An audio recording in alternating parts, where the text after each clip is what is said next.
that women in America will not be second-class citizenship.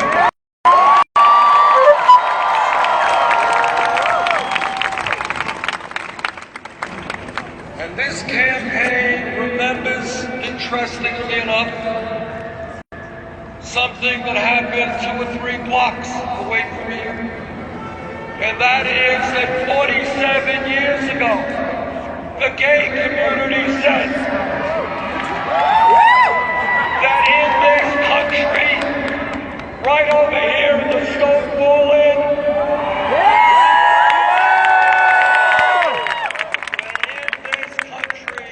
people will have the right to love each other no matter what their gender is.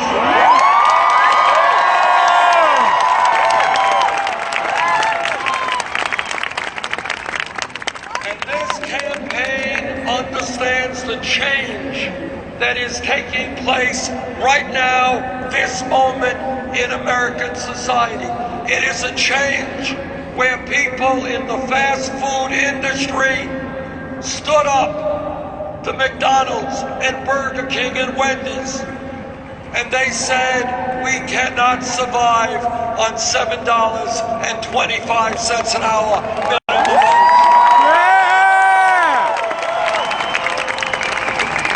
And they stood up, they organized, and suddenly the impossible began to happen. In Seattle, Washington, $15 an hour. Los Angeles, San Francisco, $15 an hour. Oregon, California, New York, $15 an hour. What all of that is about is telling us that when people look around them at the status quo and they say that the status quo no longer works, and when they stand up by the millions, despite what others may tell you, yes, we can change the status quo.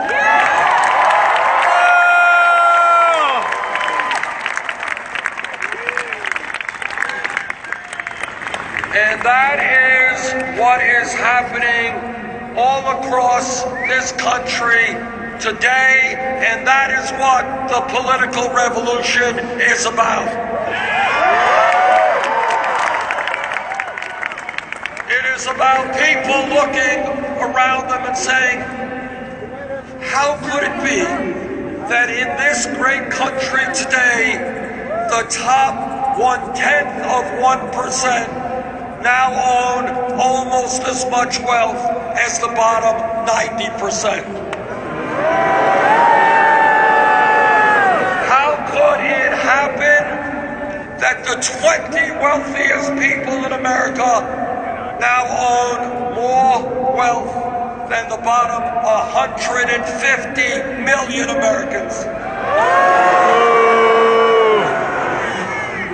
How could it happen that one family, the Walton family of Walmart, could own more wealth than the bottom 40% of the American people? And when we talk about corporate greed, and when we talk about a rigged economy, let me say a word about the Walton family.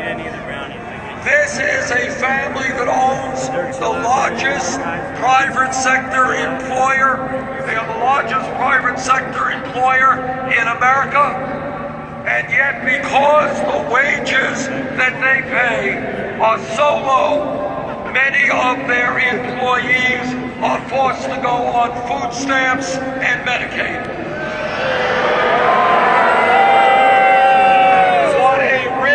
Economy is about is when working families pay higher taxes to subsidize the wealthiest family in America. So I say to the Walton family, get off of welfare, pay your workers, workers a living wage.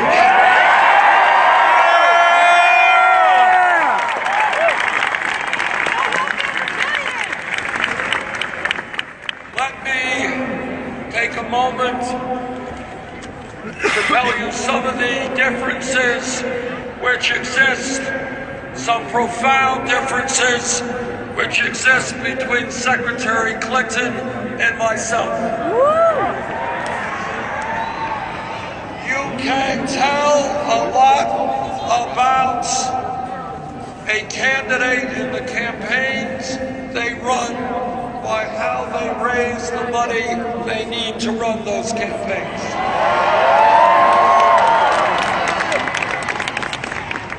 When we began this campaign, we had to make a choice. Would we do what every other campaign is doing and establish a super PAC? We agreed with you. We do not represent the billionaire class. We do not represent corporate America. We do not represent Wall Street. We do not want their money.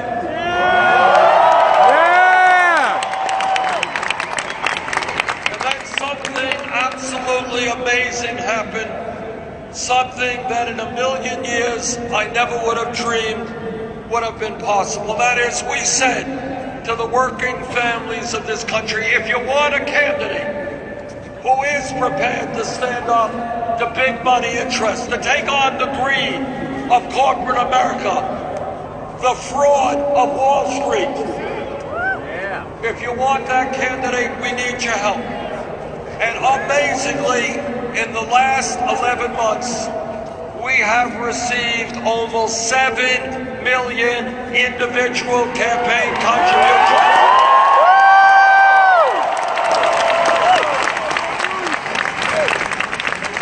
That is more campaign contributions than any candidate in the history of this country at this point.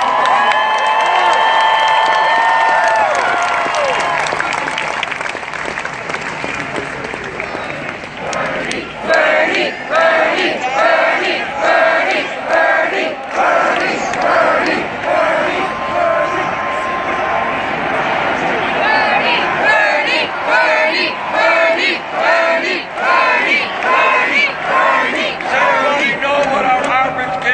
contribution is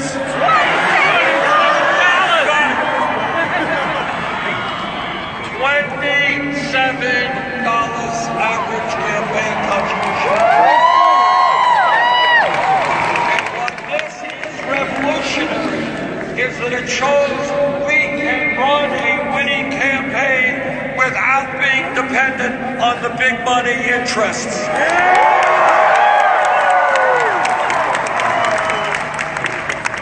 Secretary Clinton has chosen to raise her funds in a very different way. She has a number of super PACs, and in the last filing period, the largest super PAC reported raising $25 million from special interests, including $15 million from Wall Street alone. In addition to that, as many of you know, Secretary Clinton has given a number of speeches behind closed doors on Wall Street, where she received $225,000 a speech. Speeches given to Goldman Sachs and other giant banks. Well, you know what I think? I think if somebody gets paid $225,000 for a speech, it must be an unbelievably extraordinary speech. It must be a speech that could solve most of the world's problems. It must be a speech written in Shakespearean prose. And I that $225,000 speech was so extraordinary, she should release the transcripts.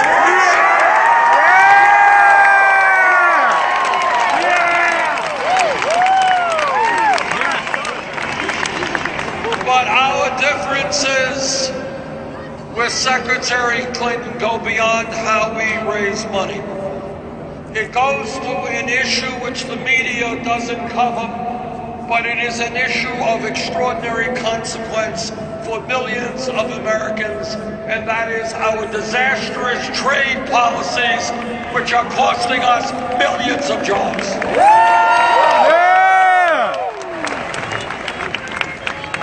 It didn't take a rocket scientist to figure out what corporate America wanted when they wrote NAFTA and CAFTA and permanent normal trade relations with China and other trade agreements. What they wanted was pretty simple.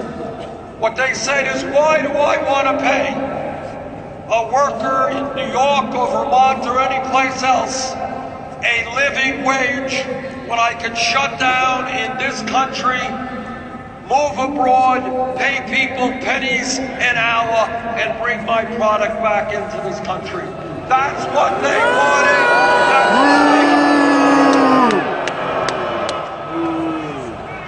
And what has happened over the last 30, 40 years is we have seen tens of thousands of factories in America shut down.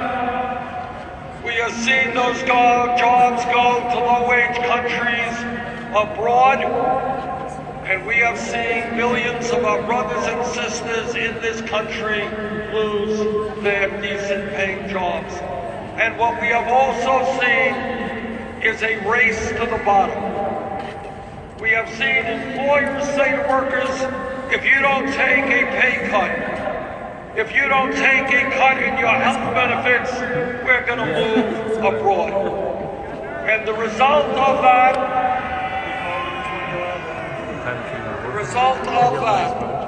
is that so many of our workers have seen a decline in their wages and their benefits.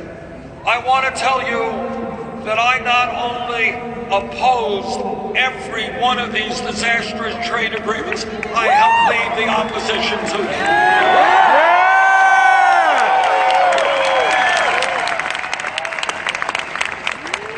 On the other hand, Secretary Clinton supported virtually every one of these awful trade agreements. And let me say to corporate America tonight, if you think that you're going to continue to destroy the middle class of this country, if you think that you are going to continue to throw American workers out on the street and move abroad, you got another guest coming, because it ain't... Let them know! Yeah!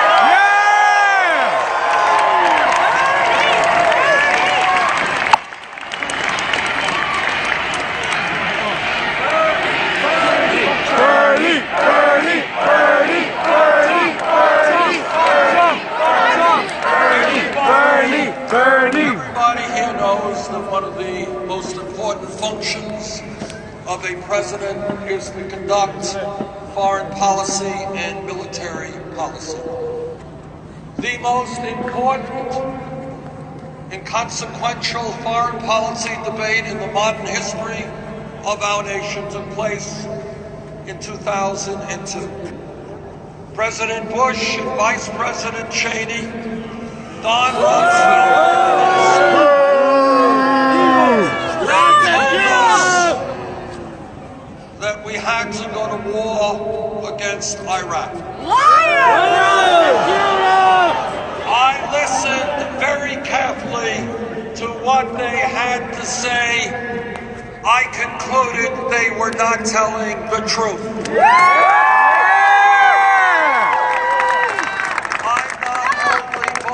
Against that war, I helped lead the opposition to that.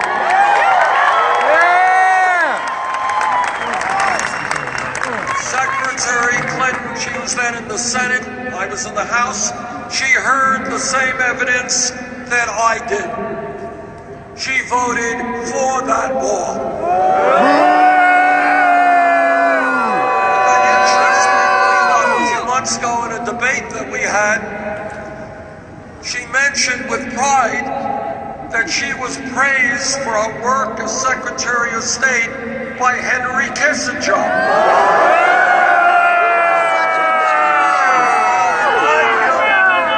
In my view, Henry Kissinger was one of the most destructive Secretaries of State in the history of this country.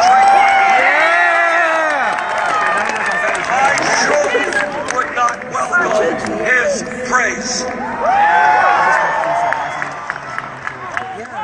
Another issue out there where there are very profound differences between the Secretary and myself. One of the looming crises facing our country and the world is whether or not we are going to have enough clean water.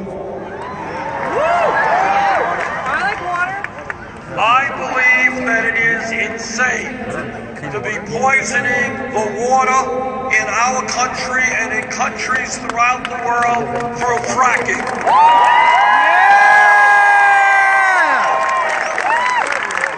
And that is why, if elected president, I will move to a national ban on fracking.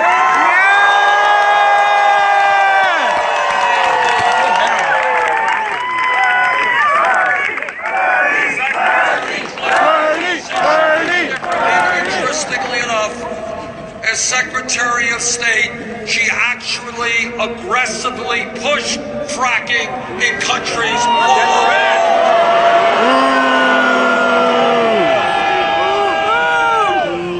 Right now, in this city, my state of Vermont, all over this country, there are millions of senior citizens and disabled veterans and people with disabilities who are trying to make it on $11,000, $12,000 a year Social Security. And you know and I know that no one can make it on $11,000, $12,000 a year. You can't pay for your medicine, you can't pay to heat your apartment, you can't pay for your health care, you can't pay for your food, not on $11,000, $12,000 a year.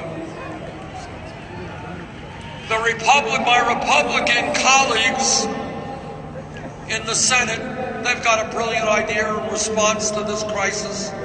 They want to cut Social Security.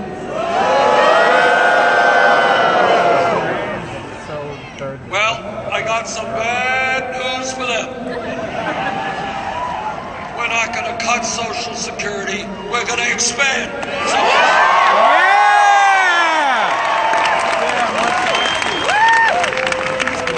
And I've introduced legislation, and will fight for that as president, which does the following. Right now, you have the absurdly unfair situation where somebody makes $5 million a year, somebody makes $118,000 a year. They both contribute the same amount into the Social Security Trust Fund. In a time of massive income and wealth inequality, what we've got to do is lift the cap. You start off at $250,000 and above, and if you do that, you can significantly expand benefits for people making $16,000 or less and extend the life of Social Security for 58 years.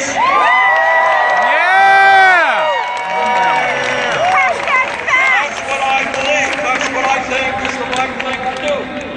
Because you don't turn your back on the people who built this country, on elderly people who are hurting,